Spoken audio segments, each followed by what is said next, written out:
Hello friends, स्वागत करती हूँ आप सभी का सितंबर शिल्पी होम साइंस क्लासेस में। फ्रेंड्स, अगर आपने मेरे चैनल को सब्सक्राइब नहीं किया तो सब्सक्राइब कर ले, जिससे आपको मेरी लाइव क्लास की नोटिफिकेशन मिल जाएगी और आप मेरी लाइव क्लास अटेंड कर सकते हैं। चलिए शुरू करते हैं आज की क्लास। फ्रेंड्स, आज की क्लास में जो हम लोग पढ़ने जा रहे हैं वो हम लोग पढ़ेंगे क्लास 12 की जीव विज्ञान यानी बायो। एनसीईआरटी बेस है और रोज़ मॉर्निंग में सुबह 7 बजे आपकी जीव विज्ञान यानी बायो की क्लासेस होंगी, जिसमें आज हम लोग फर्स्ट चैप्टर पढ़ेंगे, जिसमें पढ़ेंगे हम लोग जीवों में जनन। आज के टॉपिक है जीवन अवधि क्या है, जीवों में जनन क्या होता है और जनन कितने प्रकार के होते हैं। तो जनन कितने प्रकार के होते हैं इसको हम इंट्रोडक्शन के रूप में पढ़ेंगे, फिर एक एक प्रकार को अच्छी तरह विस्तारपूर्वक हम लोग उसका अध्ययन करेंगे। चलिए शुरू करते हैं आज की क्लास। तो लेसन 1 है आपका जीवों में जनन। जनन प्रजनन वही बात। जीवन अवधि, तो प्रत्येक जीव कुछ निश्चित समय तक जीवित रह सकता है। कोई भी जीव है वो एक टाइम निश्चित है, उसी समय तक क्या है वो जीवित रह सकता है। ये नहीं है कि जब तक मन है तब तक जीवित रहेंगे, ऐसा नहीं है। जीव के जन्म से उसकी प्राकृतिक मृत्यु तक का यह काल उस जीव की जीवन अवधि को निरूपित करता है। तो जीव का जो जन्म होता है उससे लेकर उसका जो प्राकृतिक नॉर्मल रूप से नेचुरल रूप से जो उसकी मृत्यु होती है, तो यह काल उस जीव की जीवन अवधि को निरूपित करता है। जैसे आप समझ लीजिए कि कोई इंसान है वो जन्म लेता है और उसकी 50 साल में मृत्यु हो जाती है, तो उसकी जीवन अवधि क्या है 50 साल। उसने कितना जीवन जिया 50 साल। इसी प्रकार अगर बिल्ली है तो वो जन्म लिया और उसकी मृत्यु हो गई, कभी होता है एक्सीडेंट की वजह से हो गई या अकाल मृत्यु हो गई, तो जितना वो जी तो वो उसकी क्या है जीवन अवधि। पर इसमें क्या होगा कि उसमें अपने बच्चों को भी जन्म देगी, अपने जैसे बिल्ली अपने ही जैसे बच्चे को जन्म देगी, बिल्ली के बच्चे बिल्ली जैसे ही होंगे, तोता जैसे बिल्कुल नहीं होंगे। तो अपने समान अपनी पीढ़ी को बनाए रखने के लिए वो क्या करती है, बच्चों को जन्म देती है, जिससे जो ये पीढ़ी है वो वंश खत्म ना हो। एक सभी का जीवन अवधि होती है और सभी को उस जीवन अवधि में जीना पड़ता है। किसी की 50, किसी की 60, किसी की 70, मनुष्यों में बता रही हूँ, किसी की 80 भी होती, किसी की 110 भी होती है, किसी की 30 होती है। तो जितना भी आप जीवन जी रहे हैं वो उसकी क्या है जीवन अवधि। कौवा तोता आकार में कोई अंतर नहीं होता, फिर भी इन दोनों के जीवन अवधि में अंतर बहुत है। जो कौवा है तोता है, कौवा भी हो सकता है तोता भी हो सकता है, पर इन दोनों की जो जीवन अवधि है उसमें बहुत ही अंतर होता है, आकार में इतना अंतर नहीं होता है।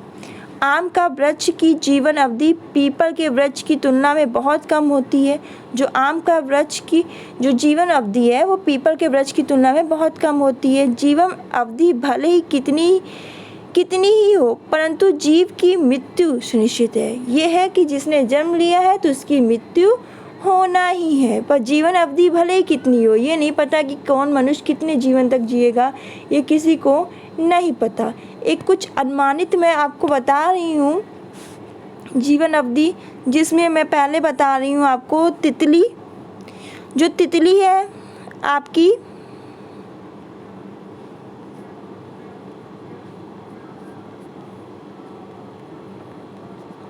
इसकी जीवन अवधि होती है 1 से 2 हफ्ते। ये अनुमानित है। आपका जो कौवा है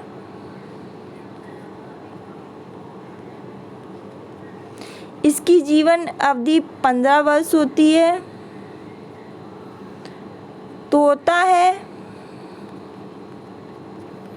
इसकी जीवन अवधि 140 वर्ष होती है जीवन की अवधि। मगरमच्छ है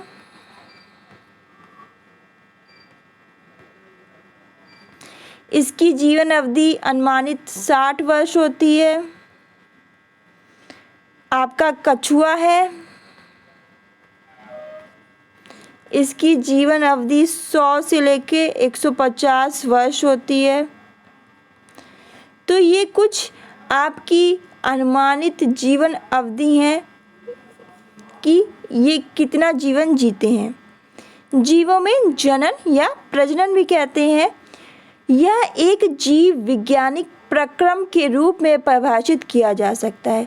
तो यह एक जीव विज्ञानिक प्रक्रम मतलब स्टेप के रूप में हम क्या कर सकते हैं, परिभाषित कर सकते हैं, जिसमें एक जीव अपने समान एक छोटे से जीव को जन्म देता है और उसमें वृद्धि होती है, उसमें परिपक्वता आती है, उसके बाद वह नई जो संतान है उसको जन्म देगा। इस प्रकार जन्म, वृद्धि, मृत्यु चक्र चलता रहता है।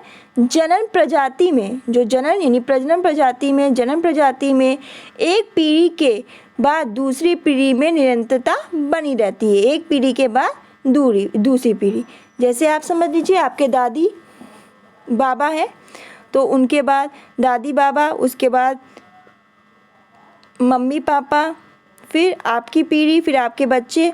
तो ये क्या एक के बाद बच्चे मतलब पीढ़ी बढ़ रही है और अपने ही समान क्या हो रहा है, वो अपने संतान को, जीव को जन्म दे रहे हैं। और जो पहले की पीढ़ी है धीरे धीरे उसकी जीवन अवधि खत्म हो रही है, मृत्यु को प्राप्त हो रही है। और ऐसे ही जो स्टेप है, ये प्रक्रम है, ये बढ़ता ही जा रहा है। आप देखोगे जो आम होता है या तुलसी का पेड़ भी आपने देखा होगा, तो उसमें क्या होता है, उसमें आप देखिए तुलसी होती है, उसके आजू बाजू आप देखेंगे छोटे उसी के समान पेड़ निकल आते हैं। एक बड़ी तुलसी, उसके साथ छोटे और निकल आते हैं। अगर तुलसी पहले बड़ी वाली सूख जाती है तो उसके साथ जो छोटे जीव यानी उसी के समान जो पेड़ निकल आते हैं तुलसी के, वो आगे बढ़ते हैं, वो पीढ़ी बढ़ाते हैं। फिर उसी के साथ ही फिर दूसरा निकल आते हैं। ऐसे करके क्या पीढ़ी बढ़ती रहती है, वंश बढ़ता रहता है। आम है, आप एक आम का पेड़ लगाओ, उसके आप देखोगे आसपास छोटे आम के पेड़ निकल आएंगे। तो ये क्या हो रहा है, हर जगह अपने ही समान चीज़ें आ रही हैं और एक पीढ़ी खराब मतलब जीवन अवधि खत्म होती है, एक पीढ़ी की दूसरी आ जाती है। एलोवेरा देख लीजिए, एलोवेरा में आप देख लीजिए, एलोवेरा का पेड़ लगाइए, एक लगाएंगे उसके आस पास देखिए कितने छोटे एलोवेरा निकल आते हैं। एक ख़राब होता है तो आप उसके दूसरे एलोवेरा हैं वो बढ़ जाएंगे, उनको यूज़ कर सकते हो। फिर उन्हीं से और निकल आएंगे। एक जीवन अवधि एक एलोवेरा की ख़त्म होती है तब तक दूसरा तैयार हो जाता है। तो यही बात है कि एक जीव वैज्ञानिक प्रक्रम के रूप में परिभाषित किया गया है, जिसमें एक जीव अपने समान, अपने ही जैसे छोटी सी जो संतान है उसको यानी जीव को क्या करेगा, जन्म देगा। जैसे बिल्ली है, आप कुत्ता देख लो, तो जो बिल्ली का बच्चा बिल्ली जैसा होगा, कुत्ता जैसा नहीं हो जाएगा। कुत्ते का बच्चा कुत्ता ही जैसा होगा।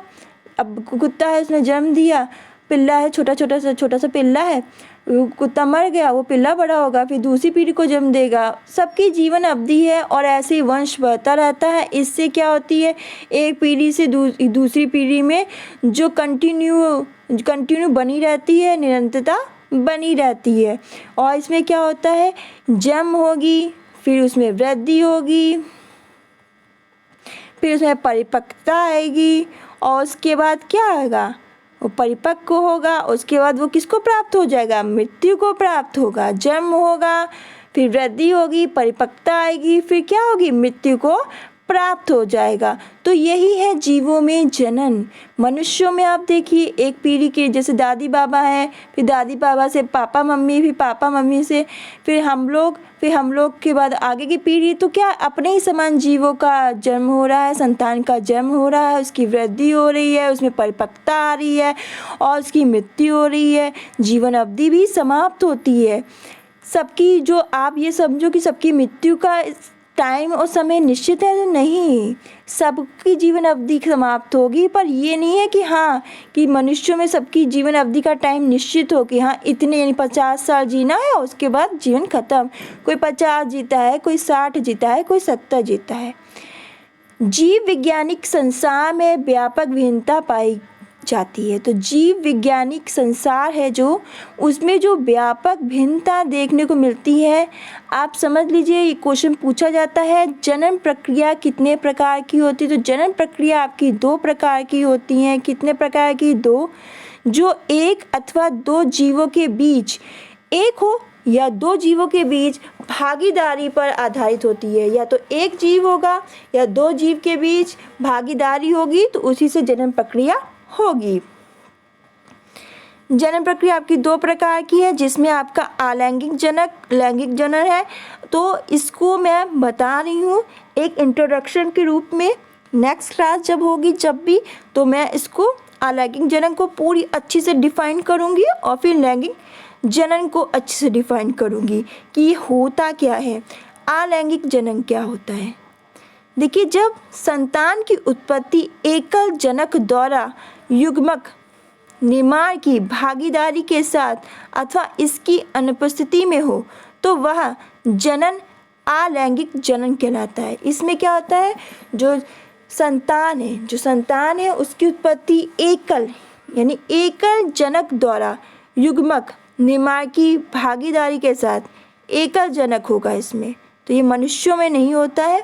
तो एकल जनक द्वारा युग्मक निर्माण की भागीदारी के साथ अथवा इसकी अनुपस्थिति में हो तो वह जनन क्या होगा, अलैंगिक जनन कहलाता है।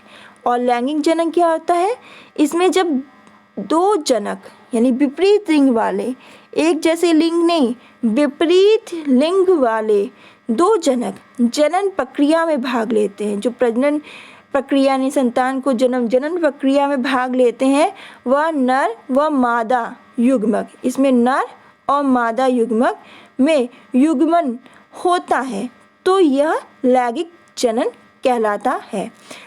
अलैंगिक जनन में क्या होता है, जब संतान की उत्पत्ति एकल जनक द्वारा युग्मक निर्माण, एकल, अलैंगिक में याद रखिएगा, एकल जनक द्वारा युग्मक निर्माण की भागीदारी के साथ अथवा इसकी अनुपस्थिति में हो, या भागीदारी के साथ अथवा इसकी अनुपस्थिति में हो तो वो जनन अलैंगिक जनन कहलाता है। और लैंगिक जनन जब 2 जनक हो, विपरीत लिंग के हो, जनन प्रक्रिया में भाग ले, नर और मादा युग्मक में युग्मन होता हो, तो वो क्या कहलाता है, लैंगिक जनन। तो ये एक इंट्रोडक्शन था कि जनन के प्रकार कितने होते हैं। मैंने बताया अलैंगिक जनन क्या होता है, लैंगिक जनन क्या होता है। नेक्स्ट क्लास में हम लोग डिस्कस करेंगे कि अलैंगिक जनन क्या होता है, पूरी डिटेल में अच्छी तरह से पढ़ेंगे कि क्या क्या स्टेप होते हैं, कैसे होता है सब कुछ। फिर हम लोग लैंगिक जनन के बारे में पढ़ेंगे। तो फ्रेंड्स, आज के लिए बस इतना ही। मॉर्निंग में 7 बजे ज़रूर लाइव आ जाया करिए अपनी बायो क्लास के लिए। चैनल को सब्सक्राइब नहीं किया तो सब्सक्राइब कर लीजिए, जिससे आपको मेरी लाइव क्लास की नोटिफिकेशन मिल जाएगी। आज के लिए बस इतना ही, मिलते हैं नेक्स्ट क्लास में। धन्यवाद।